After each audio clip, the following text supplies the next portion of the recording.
Welcome to Mobile Armor Radio, the podcast for all things Mecha. Jumpship incoming.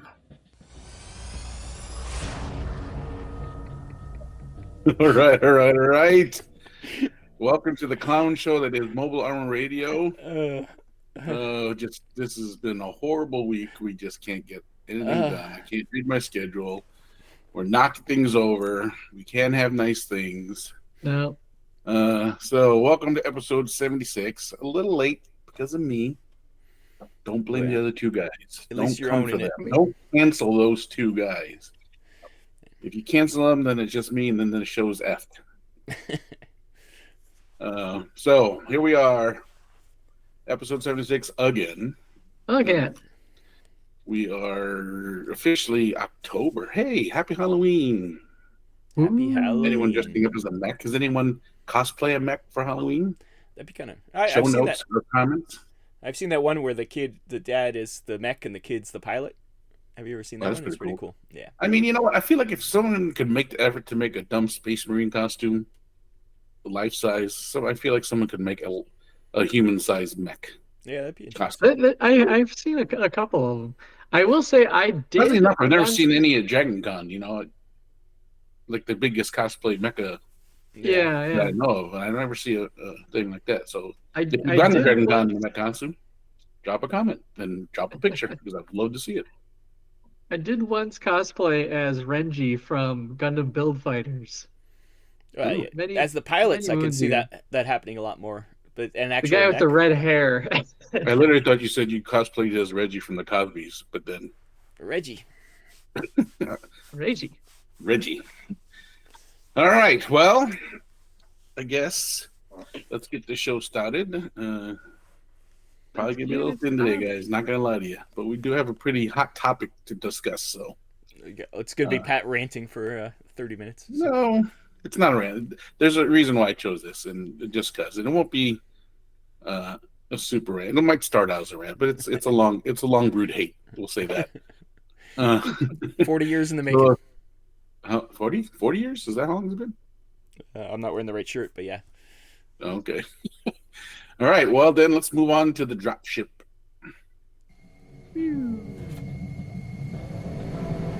Dropship landing. All right, welcome to the Dropship. This is if you're new here, this is the segment where we talk about stuff we're working on. And fortunately for you guys, Rob's going to tell us what he's working on. Brian's done stuff too. But I printed a lot from good old Extra Guy. And first thing I printed was Barrios from Appleseed. He did it's 100 millimeter, I think. I think that's the size of it. I'm trying to move it over, but it's too small. Wait a second. It's really like the Barrios design. Like it's a weird mix of like Pat Labor and like a Jagan. I couldn't tell you which came first because I know the chicken. The chicken? The chicken. Which came first, chicken or the egg? Yeah. Yeah, I would think Appleseed came first, if I had to guess. Before it Pat might Lamore. have. Because it's same guy who did Ghost in the Shell, right? But, yeah. Shiro Masamune. Yeah. But he's such a good design, yeah. He's not a mech, technically. He's more of a cyborg, but he's cool. But as always, Extra Guy stuff looks good. It has a huge base. Actually, I took this picture before. It has a bunch of, like, bullet shots all over the base too, that you 3D print also. So, but fun times, and I also did from Extra Guy because he's special. He always does pilots with all his mechs, and I didn't print the mechs this time, but I printed some of the pilots because they were cool. And it's two female pilots. One's like a World War II one, and the other one's more of a futuristic one. Once again, some pretty nice bases, but 100 millimeter, nice little statuettes. So, anybody who's interested, check out his Patreon because he's got tons of great stuff on there. But I decided to put these up because I think they're cool, and I have a lot of mechs, so I think I deserve some pilots. Yeah. But and hot pilots are even better. So, yeah, you can see them on the video here, or you can go to Facebook where I post everything. And yeah, it does call the links there for extra guy. But that's pretty much what I've been working on. Still haven't painted anything. I'm still not painting. I just print. I'm a printer, not a painter. But, that's fair. Eventually, when Pat's hand gets better, I'll be painting. Yeah, I'll be painting too. It's getting there. I mean, we were just talking about it, but I have one finger left to fix. Everything was coming along real great. 8 weeks later. Brian, what do you got? So, I'm surprising or not, I actually did some painting. Brian paints. He's the good one. Brian the painter. Just very slowly. He's got goals, though. That's his problem. Yeah, I got goals. Got too many. But I guess first off, I guess I'll throw out there is that I'm nearly done with the firefight slow grow that I was doing. I literally have one model left to paint, which is a Peacekeeper captain with the lightning, the phase claws. But as far as more of kind of mecha vehicle-y things that I did finish off my Accuser Interceptor, which is the main flyer for the Enforcers. Painted it up in a similar style to the Clone Wars, like the Clone Trooper dropships. Magnetized it up so that I can swap out equipment on it, which is always a plus with those things. The Mantic vehicles, like a good chunk of them are built nice and sturdy. Like it's a nice solid piece. Yeah, they put together a pretty solid model. Like I've dropped them out a couple times, and it has not, other than the occasional spiky bit. The model stuff has stayed together pretty strong. Well, it's nice that it's actually a hard plastic. It's not resin, so you're not going to break anything. Really, you'd have to really try to break stuff. Yeah. But I also, in part of this, and I forget if I had mentioned this last time, but I did finish off the GCPS Mule Bronco conversion, which is basically gives the mule truck with a big old turret on the back. Kind of furthering my steps to making that a representation of the command truck from 08th MS team, keeping my Gundam theme going for my GCPS guys, and moving forward with that. Then I have ambitions of diving into Marauders at some point and rekindling my Xeon faction. Only faction. Oh, that would make Pat happy that the Marauders are the Xeons. So. Oh yeah, I already have one of the grunt bots painted up as Black TriStar. Paint up a stunt bot for you in a char color. That'd be cool. Oh. Okay, I have a stunt bot laying around.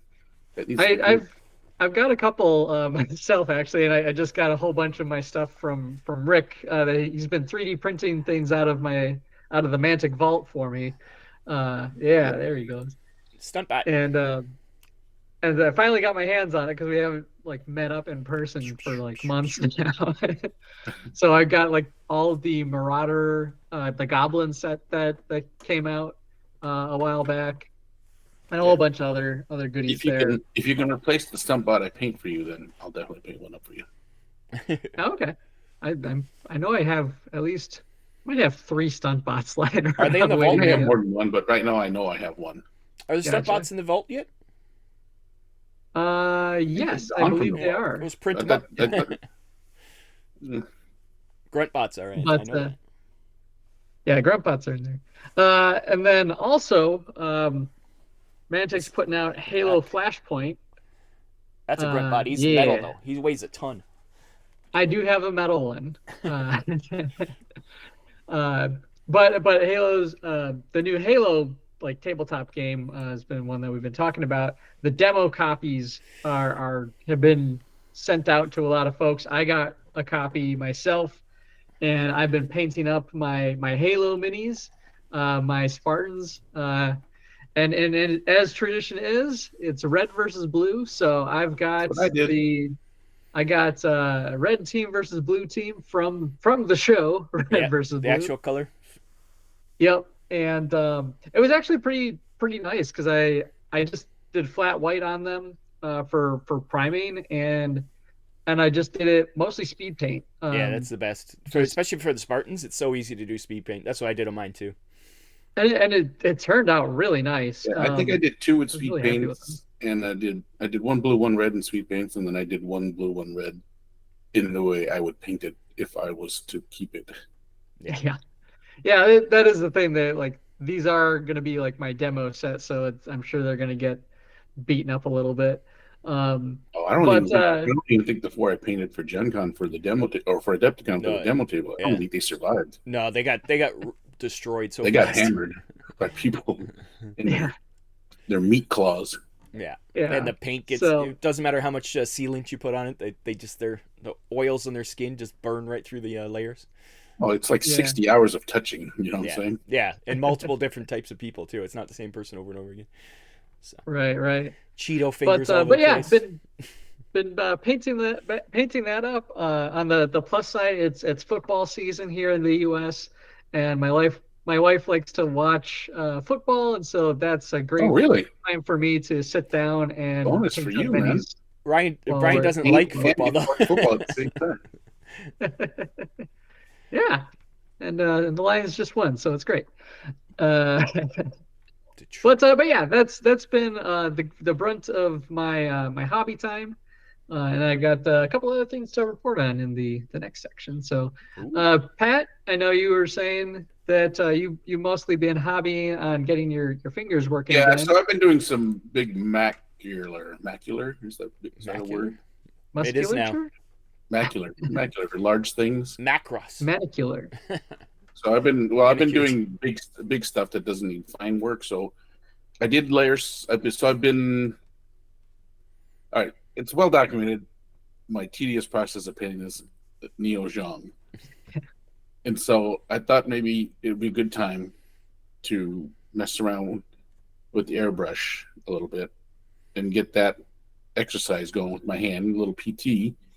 So I airbrushed quite a few pieces of primer, then chrome, and I kind of went. I think because the way I do it is I read the instructions and then I go how many panels it takes to build whatever piece I'm supposed to be building, and that's what I prime and color and then put it together, then put it on the model.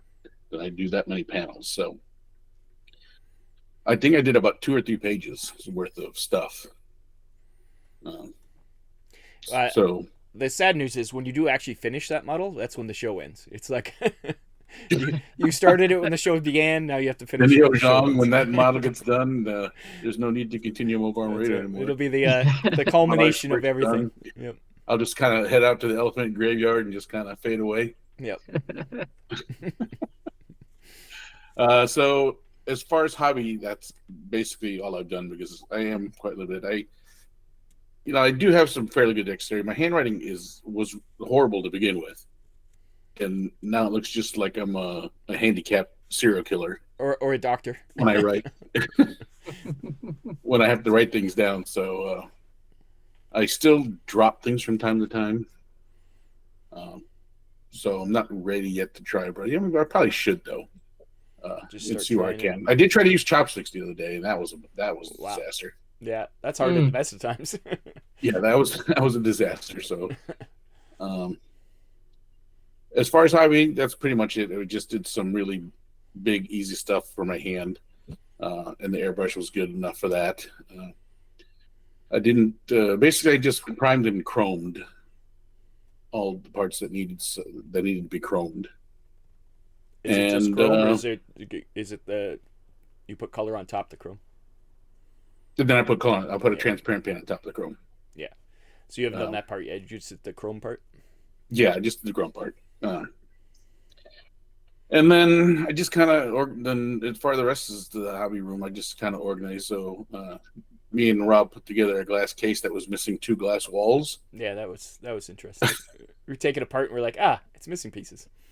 So it was a free case, so I rolled with it. So I kind of I turned it around so that the one side missing is facing the glass case that's complete, and the front is open. So, so I've been moving models into that thing.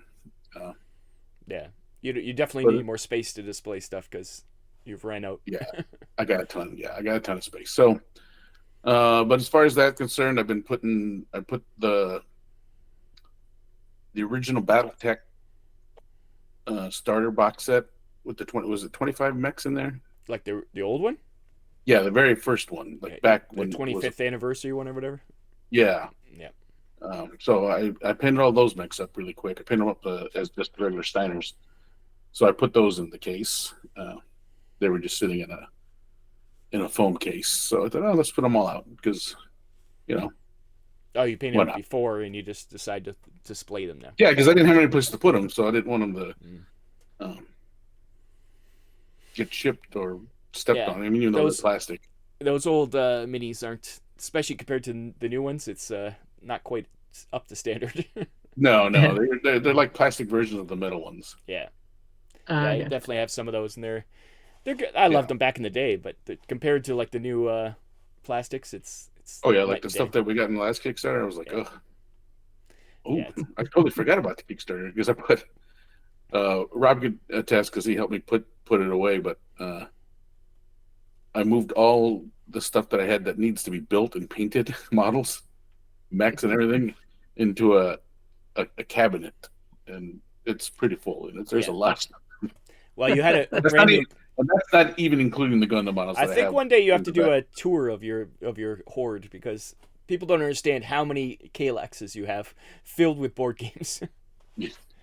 And then there's shelves and other things filled with other things. Yeah, so. Of all the Gundams. I don't even want to think about it. But yeah, that's what I did pretty much. I'm hoping next couple of weeks. I'm really feeling better about my hand and stuff, but we'll see. I just wish it would stop being sore. You should just be left-handed instead. Yeah. No time like the present. You could try. Yeah. All right. We'll give it a shot.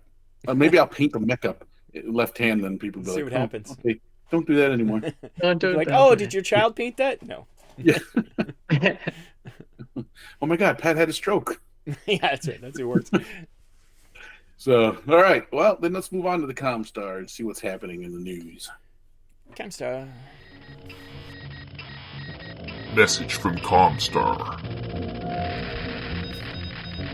All right, welcome to the ComStar. This is where Rob informs us of the happenings of the world, and then the rest of us just talk about TV. So, Rob, you have any news for us? Well, there is a lot of news. I don't know if anybody's seen, but for the 40th anniversary of Transformers, Studio Trigger did a special video that is them animating all 40 years of Transformers, like pretty much every single different iteration of Transformers they put into this. Really? It's like a music video, and it's available on YouTube. The link is in the show notes or on our Facebook page. But it's pretty amazing, and it just makes me want Trigger to do a Transformers show because it was awesome. Right, before I watch it, do they sing the song from the Transformer movie? No. It's I don't know. Do you know, Brian? Do you know what the music is? It's from something. I just don't know. I haven't listened to it yet. For Boogie Nights, it's good enough for a YouTube video. It isn't The Touch. It is. It's some Japanese song, probably from like the Japanese version of Transformers, but it is really awesome, and because they go from like G1 all the way through everything, through the movies, through the TV shows, like through Cyberverse, through everything. It's pretty amazing that they cover every single iteration of Transformers. I don't think they missed anything, so it's really fun to watch, and you can pick out your favorite Transformers.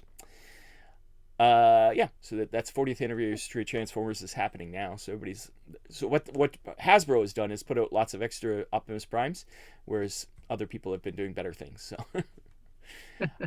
another big thing is that Aether Nexus. We did an interview a long time ago when the Kickstarter was starting, I think, with the creator, one of the creators. Yeah. But it's out now. It's available as a PDF. I don't know if hard copies are shipping yet, but the PDF is out, available. Drive-Thru RPG, all those other places, and check it out because we're lamenting there's no fantasy mech games, and now there's a fantasy mech game by same guy who did Mecha Hack. So, and we love it. So, yeah, Mecha Hack was fun. Yep, and I backed the for a PDF, so I can check it out now that I have it. Definitely do love the way the rule book's laid out, the picture and everything. It's pretty cool. Yeah, Mecha Hack was great. So if it's anything like that for Ethnexus, it'll be fun. And the other big mech game is Salvage Union. They have a big push going on right now. They released their quick start rules, so you can get those for free. And the link, once again, is in the show notes. They have an online workshop tool, which you can build scenarios and build mechs and stuff on, build characters, which is online tools are always fun. And they also have their starter set up on BackerKit for crowdfunding. I don't know how BackerKit works. I assume it's similar to Kickstarter. You're just skipping the Kickstarter part. But yeah, similar. You can get the starter set, which has a bunch of cool stuff in it. It's a box set, so instead of just the regular book, they do in a box set. So that's pretty much all the news I have.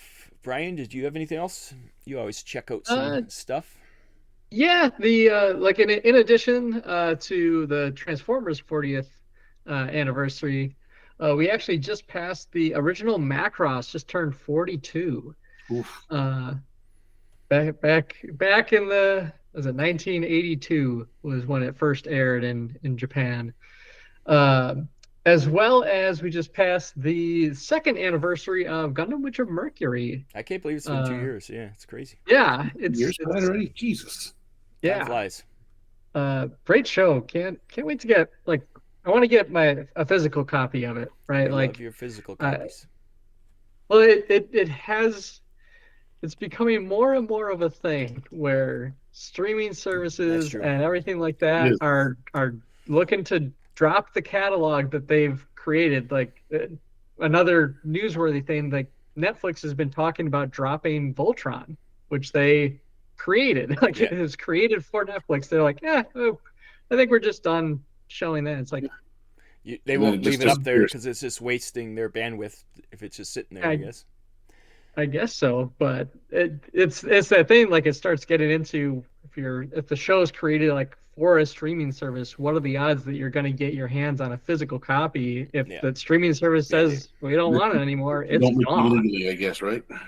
Yeah. So there's always going to be the pirates putting things out, and sadly they're the ones archiving everything because, like you say, it's not permanent. Nothing's permanent anymore. So. Yeah, and I know that's we won't get into a huge debate on that, but that's been a big reoccurring thing about that trend of piracy really got anime into the United States and the West in general, and then there was kind of this unwritten rule that once something was officially licensed, that the fan subbing kind of stopped and the official release was kind of respected in that way.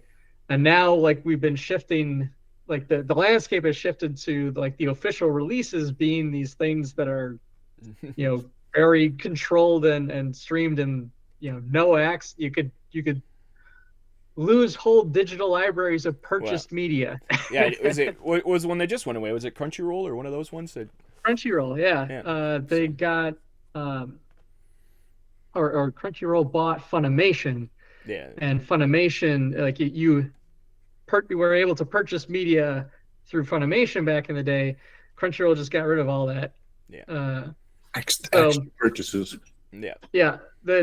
So it's been rekindling my physical copy drive to for the things that I really care about and want to preserve, I want to get. Yeah, I think that goes for all forms of media, including books. Wow. And books. People will say, well, you can just get the PDF, but I don't want the PDF because the PDF could just disappear at one point. Well, that's why I buy these things. Oh God, it hurts. My omnibuses. So, all that said, those are kind of the two more newsworthy things. I did actually, had a great time at the Michigan GT. That was this last month. Had a really, really solid turnout. Had 10 players for Dead Zone, had 8 players for Firefight. Great set of guys, like a lot of new faces, which is always a really, really cool thing about that event. And just had an absolute blast. Had some really crazy matchups as well. Someone brought for Firefight like a zombie horde list where it was like three I think units of zombies packed to the gills. So well, truth be told, I think the clock kind of ran out on his games a little faster than others. How much to move? Yeah. But either ways, it's been really, really cool to see that scene continue to evolve and grow. I know the show itself is actually going to be changing hands next year. There's going to be kind of new ownership of it. So excited to see that future direction, and then there's been one cool thing about it is we logged all the results into the global campaign that Mantic has going on right now for the sci-fi side of things. That's cool. So making sure that those matchups are keeping making their mark on the Warpath universe. Nice. Yeah. So otherwise, that's all I really have. Pat, anything not you want to too share? much for me, but I did read some stuff because I'm not doing a lot of hobby.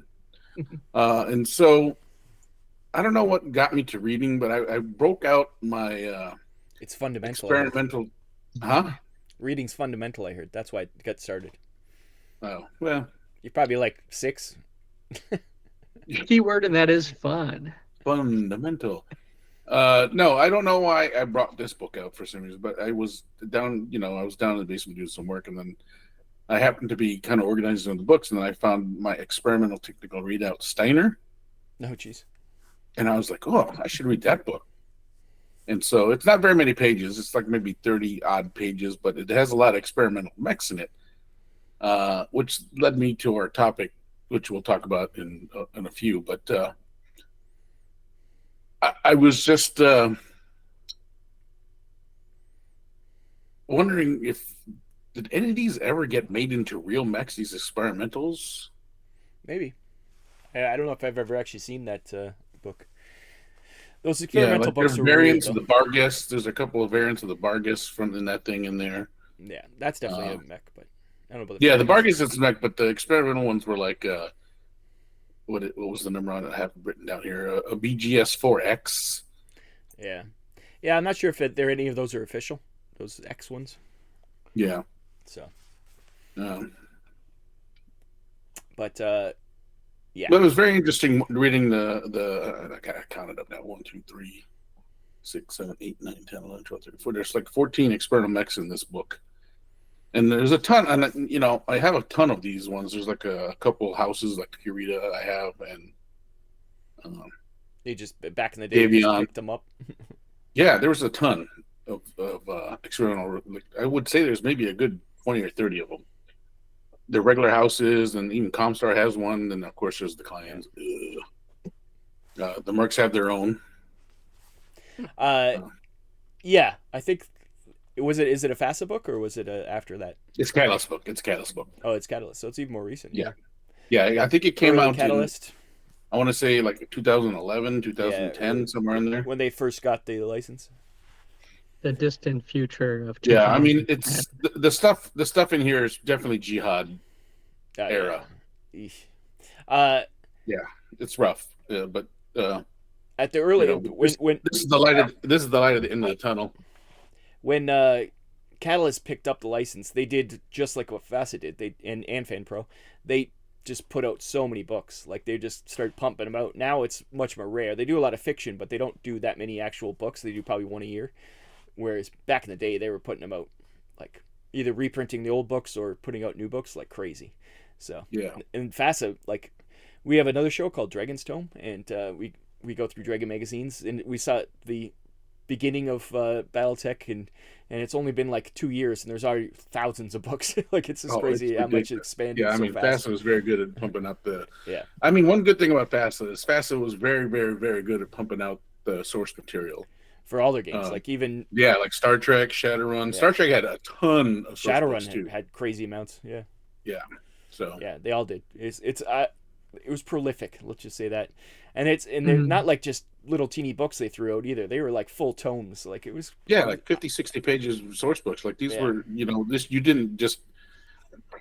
You just had to sit down. You had to get a glass or whatever. You sat down on your couch, or you laid down in your bed, and you just read. Yeah, it's pretty impressive with the output back then. I can't see anybody doing that nowadays. People do a Kickstarter and they can't, in 3 years, they can't put out 2 books. Like, I've been waiting for the Pacific Rim Kickstarter I did like years ago now.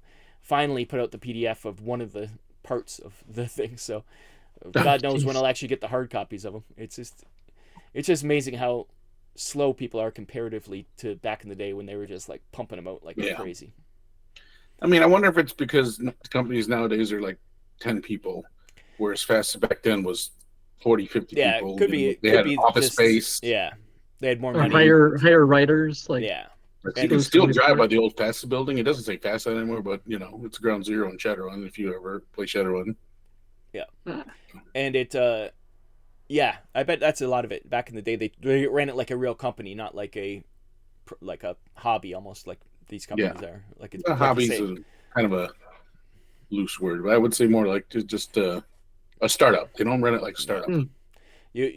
Like they had house artists and like all this stuff. Like nowadays, it's you're just hiring, either AI's doing it for you, or it's you get just some people to do it for you. But it's not the same as it used to be. That's for sure. Yeah, for better or worse. Wow. That's the debate, though, isn't it? There's a lot less overhead that's needed. Like those companies back in the day, they lived and died by their releases, right? So they had to put out a lot because it was paying their rent.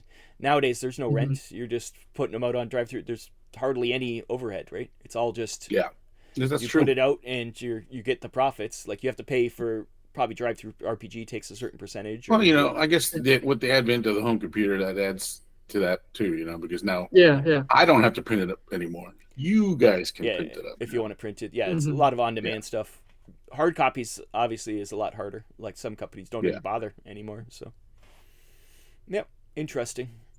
Plus, all that stuff is done out of country now too. All the printing, like it used to be done around the corner at your whatever, right? But now it's China or Turkey or very different way of producing these things also. So. Okay, well, the times they are a-changing. Yes.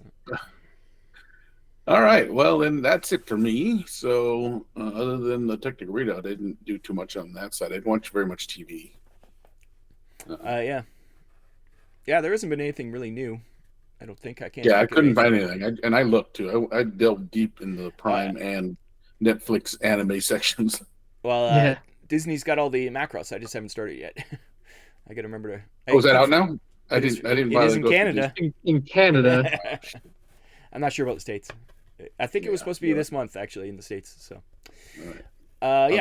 I keep forgetting about it. Otherwise, I would have watched some of that because I watch old Doctor Who episodes, like old as in like from the 70s or 60s.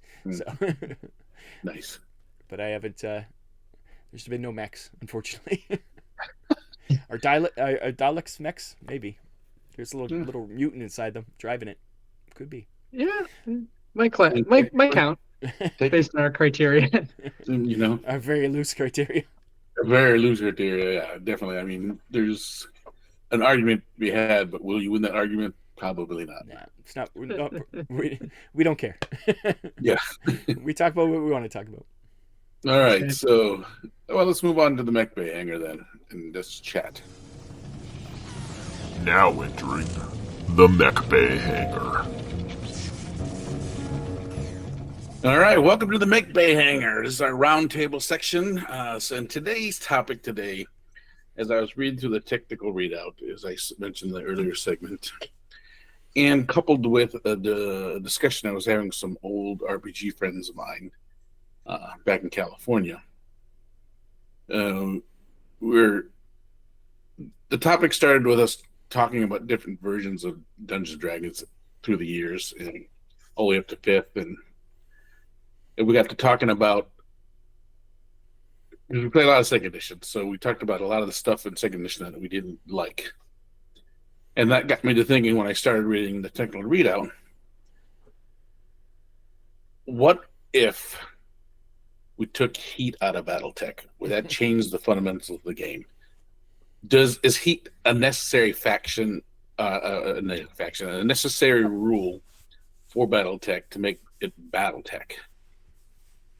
Or can you just, I mean, and again, this is brought on mainly because of my bitterness for the clan heat back in the day. I mean, now it's all on a level playing field, so back on a level playing field, which then kind of reinforces me now that there's no disparity between the clans and the inner sphere.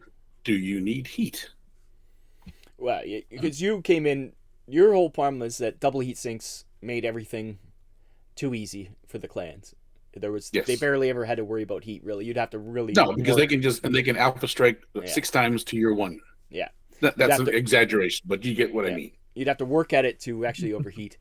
Oh well, the proof is that it does work, but not in BattleTech. Is in Alpha Strike. The heat is there, but it's kind of an option, not an optional, but it was you can choose to overheat yourself to do extra damage, but you don't have to. Yes. So it's really isn't in the game if you don't want to use it. So exactly. But in BattleTech itself, it is such especially in the fiction, it is such an important part of it. How hot it is. Again, and this is where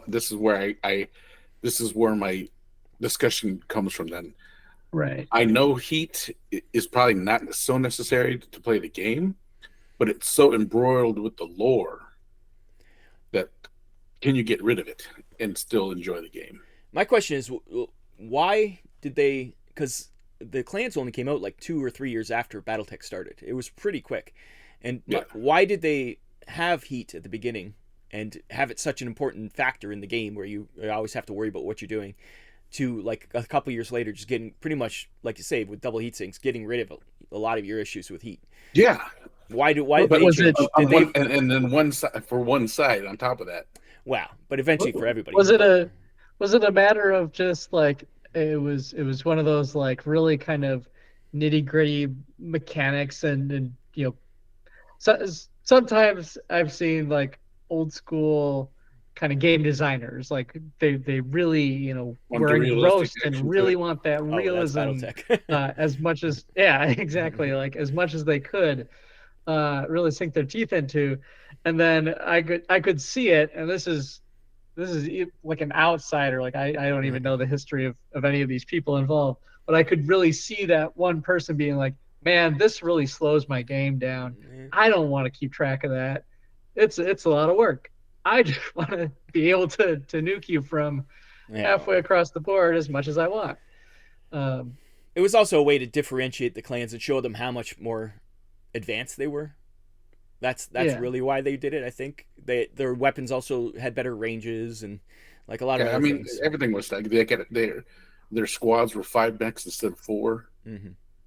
Yeah, they did a lot to differentiate it, but as a rules thing, it's just kind of weird that they kind of took it out because it's still there. There's mechs that still run hot, and it's, you know, but it is something that reduced the effectiveness of it. That in the beginning too, heat played a big factor because you could light someone on fire with a flamethrower, and then that was very bad for them. You can still do that. Mm-hmm. You can still do that now, but like in Alpha Strike, then that's not nearly as a problem. It will put you dots on your heat meter and stuff. You have to cool down, but and there's things like and it plays a factor in video games too, because you can overheat and you can shut definitely down. Yeah, in the video game it really was more effective in the video game. It really shows how annoying it is when you're trying to kill something and you overheat and you're like, damn it, I was so close to killing him. So, I mean, I like the idea, like from a concept that like I'm always drawn to those push your luck kind of mechanics in a game. So it's like, if I can, put myself at disadvantage just a little bit more, just to get one more shot. Exactly. You know, I'll cut my foot off to win the race, kind of a thing. I will say that I am not against heat. Mm-hmm. You're just against the factor that they reduced it so much. by the clans were so a little bit, yeah, a little bit, and then like I said, it evened out again. But it evened out on the side of everybody. It evened out again. It didn't. Yeah. It wasn't nearly as detrimental. Yeah. In my book, I mean, detrimental might be a strong word. Well, it was a really defining thing at the beginning of Battletech. It doesn't. I mean, it plays more of a factor in the video game than it does on the tabletop for sure. It's because probably something else is managing the tracking of it. Yeah, you don't have to worry about it as much. But it's a weird thing that they decided. It was so integral at the beginning of the game to kind of take it away a bit. But like Brian says, it could be for game speed.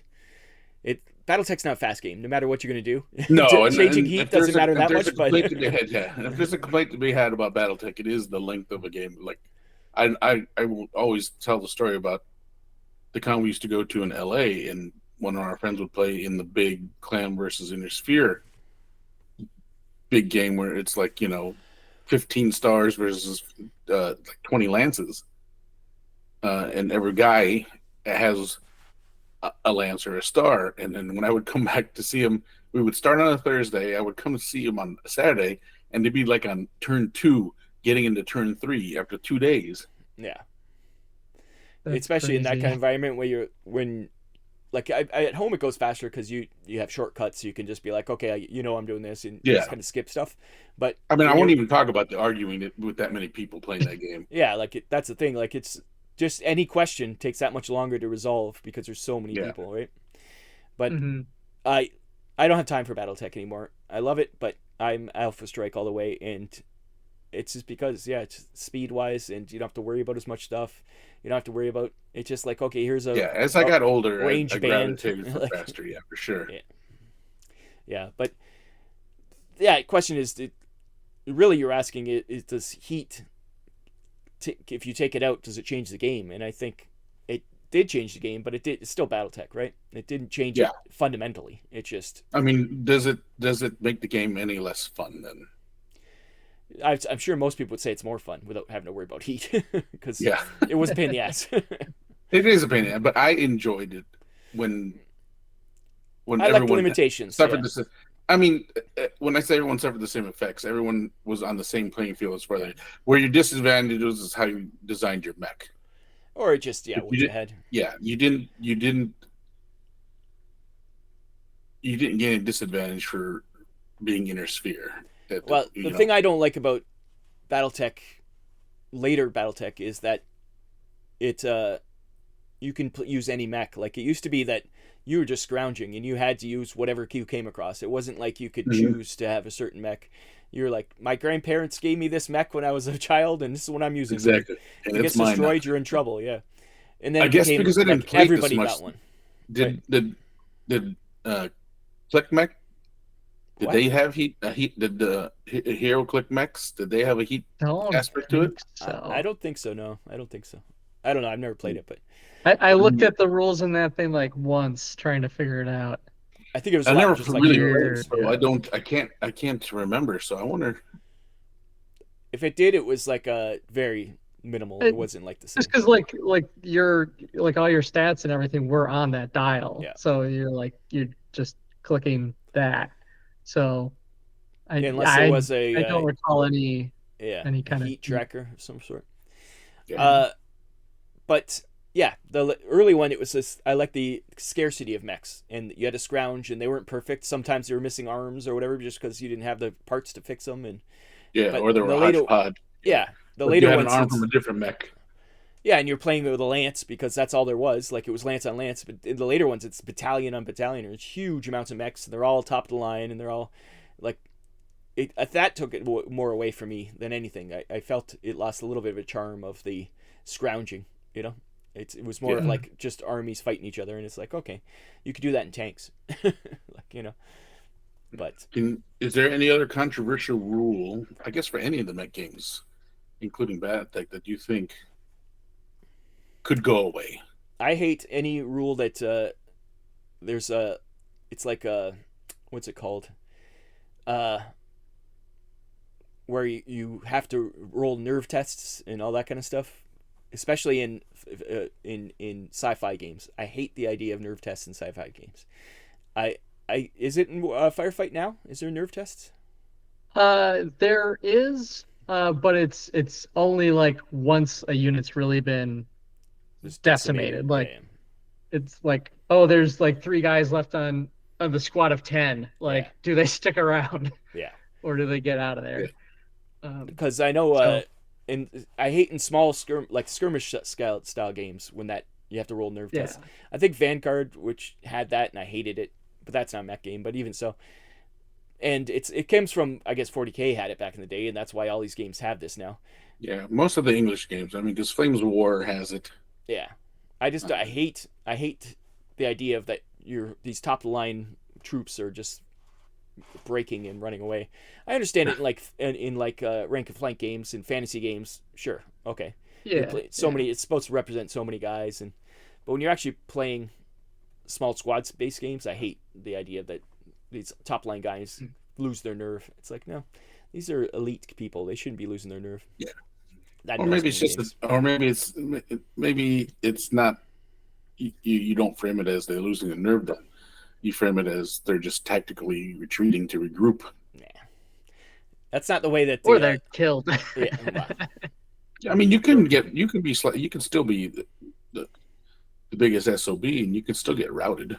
Yeah, but the way they say it in these games isn't that. It's that they are actually broke and ran, right? Fall back. I mean, because we'll use 40K as an example, and and the Space Marines, when they break, they fall back, but then they automatically group, so they're not running away.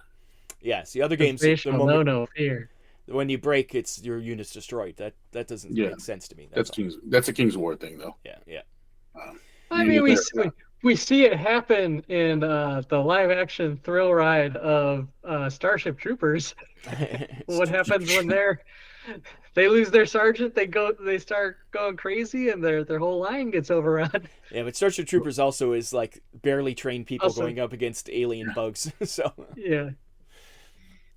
But yeah, for me, that's one of my big ones. What about you, Brian? So one, and I don't lie, like most of my gaming focus does lie in a lot of the Mantic games, and I've seen it change from second edition to third and on. One change that's kind of happened that I'm trying to think of, if it's not as core and kind of like fundamental, like that the game is different now kind of change, but one that I do remember thinking a lot about was they made a change from in second edition where you essentially would like pick your unit and then you would give them their weapon, like from an equipment Dead Zone, list. you're saying?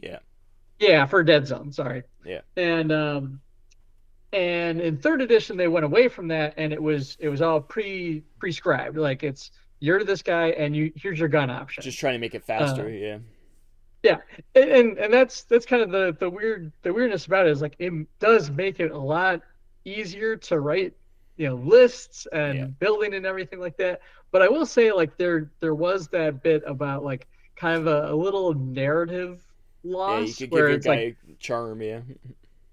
Yeah, you could really like, okay, I'm making this guy putting him in a weird position where I know he can take the big machine gun or whatever, but to save up on points, I can have him out there and only have like a little pea shooter. Yeah. Or weird combos where it's like, all right, I'm gonna have this guy and it can technically haul around a defender shield and swing around. Another one was grunt bots. We mentioned earlier. They used to have something called hard points on them, which is basically where you can then slap on other weapons sets that like only the mechs were able to use in the vehicles and stuff. And I was so sad when Gruntbots lost the hard point mechanic and it just became their preset weapons. Yeah. Because I actually had mine magnetized up so it could take the giant railgun. Yeah, you could have different I had things. It kitted out where it can take all these other weapon options. To Especially, I think in the mechs, that's thing anymore. It really showed that mechanic. With the troops, it's like whatever. They certain troops use certain weapons, but the mechs, it's really where it showed where it was like, oh, that sucks. I liked using 2 of one of this or one of that, or yeah. Well, I mean, I think it's still integral as far as a troop is concerned, because now the way the game is played, if me and you are playing the same army, our troops are going to be exactly the same. Exact same, yeah. Whereas before, I can take a slight variation of my troop, and we wouldn't be playing against the same. The thing with Dead Zone is supposed to be fast. That's the only reason that they did that. Is that they're like, it was bogging down a bit too crunchy for what that game is supposed to be. It's supposed to be a board game. It's supposed to be super fast. And Halo's even the same rule set, but even faster. Like there's even less options. You're like, here's your guys. You're going out here. This is it. Like you don't even get to choose which guys you're bringing. I get it, but I think and it makes it from a game flow and play standpoint makes total sense. I guarantee things are faster and easier, and even from like list building digitally, using tools, something that's pre-subscribed is a lot easier to maintain and manage than something that's I remember that always was a pain in the ass. Have all these moving parts. It was always like, oh, this didn't. I gave him a grenade in this, and it somehow broke the system. You have to program every little nuance in there. Yeah. Every little thing. So I fully respect that, but there was that part of me that's like, man, I just feel like I'm losing a little bit from that experience by not, because you're a hardcore fan. Again, you're a hardcore player. And specifically around the mechanical units where they had designated hard points. The stun spot had I like that 3 and things. Yeah, they're slowly bringing some of that back, but it's still kind of in this pre-subscribe, okay, and here you have, they have a bunch of different lines of for another 5 points you can add smoke launchers. Well, I mean, that just then wraps around the full circle then, right? You get rid of the weapon options to make the game quicker. Alpha Strike gets rid of heat essentially to make the game faster, so amongst many other things, but yes. When you have 5 books to describe all the optional rules in Battletech, it's an issue. So but I mean, so I guess the question is then,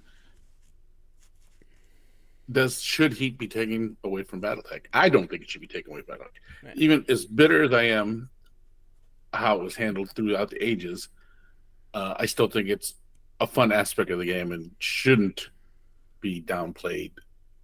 I like Alpha Strike. I don't dislike the heat mechanic there, but I would prefer to be there be I don't know what's the word. I hate to use the word limiter.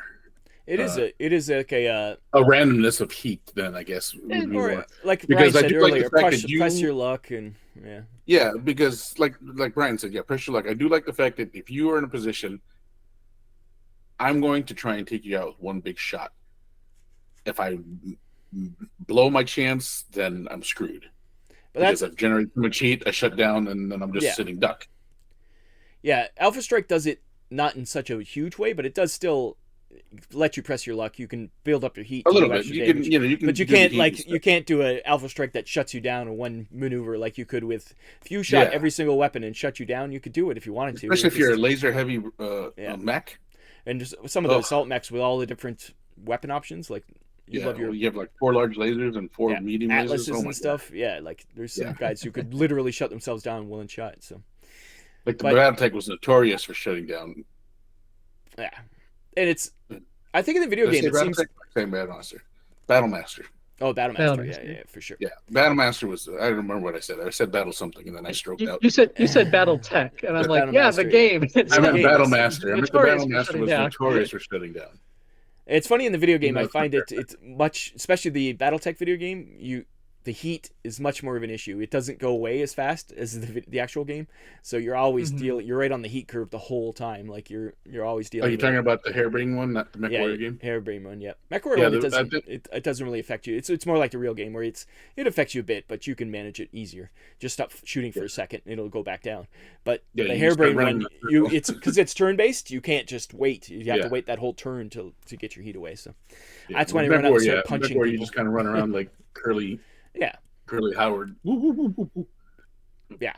Let your squad mates take some shots because they're not shooting anybody because they're just running into walls and stuff. But yeah. Nah. So all right. Well, there's a bunch of different systems. I'm sure if anybody has anything that they can think of off the top of their head, other games you play that you're like, oh, I love it so much. I was thinking about that too, and I couldn't think of a rule in Cav that I'd want to get rid of. Cav? My problem with Cav is kind of some kind of rule design, but I want to see what the new version is, and we're still waiting for that to come out. So I don't like the counter measures in Cav. That's you don't like the electronic warfare. Yeah, all right. It's one step too far for me. It's like, okay, I know that's like a major thing in Cav, but I do enjoy the electronic warfare in Cav. So yeah, see, it's a little too much for me. There was where's the other game I was thinking of? There's another game that has similar stuff where I'm like, it's too much. Oh, I know it is. It's what's it called? It's Heavy Gear. Heavy Gear has something similar, and it's just like, yeah, it's a little too much. I like it. I like my games simple. I'm a simple boy with simple games. Mm-hmm. So. You can play fast. Yeah, crunchy is not my way. Let us know your opinion. Do you think heat out or in? Also, if you have any, are you hot or cold on heat? Yeah. So, Alpha Strike or regular Battletech? Let us know. Yeah. And, or if there's any games out there that you have controversial rule hot takes. Yeah. Feel free to leave. If we were talking about D&D, would this be a much longer discussion? Oh yeah, way more. This is what started because we and two of my buddies were in a group chat, and it was just blah blah blah. Because we're all so far out of D&D that we were chatting about Gen Con next year and 5e, and I was like, oh, I played one game. I can't say I like it. I can't say I hate it because I didn't have enough time with it. And I don't know enough of the rules, and I haven't read the rule book. It's know any. You know my opinions on 5e, so I won't. Yeah, well, I mean, RPGs in itself is not because there are so many rules in RPGs. Yeah. As opposed to a war game. I mean, war games can be still pretty lengthy, but the rules are pretty finite in that sense. But the beauty of RPGs is if you don't like it, they build off of things. Yeah. If you don't like a rule in RPG, just leave it out. That's the beauty of those things. I mean, and the same could be said in this thing. That's the reason why I brought this topic up, because what you're saying is you could play with heat and it wouldn't change the game. Well, I think that's when you start learning the game, you don't play with heat, so that kind of makes sense. But like even Cyberpunk Red, we play a lot. There's a lot of rules that I don't use for us using in that game, or sometimes I use them, sometimes I don't. Like especially the dodging rule, I find it a little too powerful if you want the game not to last. Like if you fight somebody who can dodge you a lot, that fight's going to take forever. So sometimes I'm like, let's just not bother, let's just keep going, because there's a lot of things that, once again, you don't want. For me, it's about narrative, especially role playing games. It's if it breaks the narrative by trying to use every single little rule, that really annoys me. So. You got to keep it quick and smooth and narrative. But there was something else I was going to mention. I can't remember now. Anyways, that's it. All right. Well, let us know how you guys feel about any of these rules that we talked about. Hate, love, hate. Do you hate on my side? Do you hate the clans as much as Pat does? Are you on my side with the clan heat back in the day, or? You Pat, feel like I should be crucified? Pat, do you know how many people actually played back then? It's probably a pretty slim number that's actually listening. That'll be like, I remember back when it started. I feel like there's more than you think. Us old guys are around like cockroaches. Bring up those demographics on our YouTube page. Let's see where people land.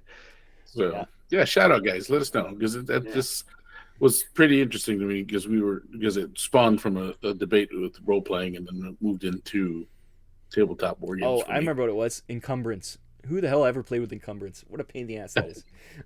Yeah, you really play with encumbrance. That's another rule too that thing it used. So. Ugh, I hate encumbrance. All right. Spell components. Who played with spell components? Come on. All those are optional rules, though. We spell components were a peripheral rule. Yeah, I hate it. So, all right. Well, then let's move on. Let's go to the ExFil and wrap this up. Sounds good. Let's ExFil out of here.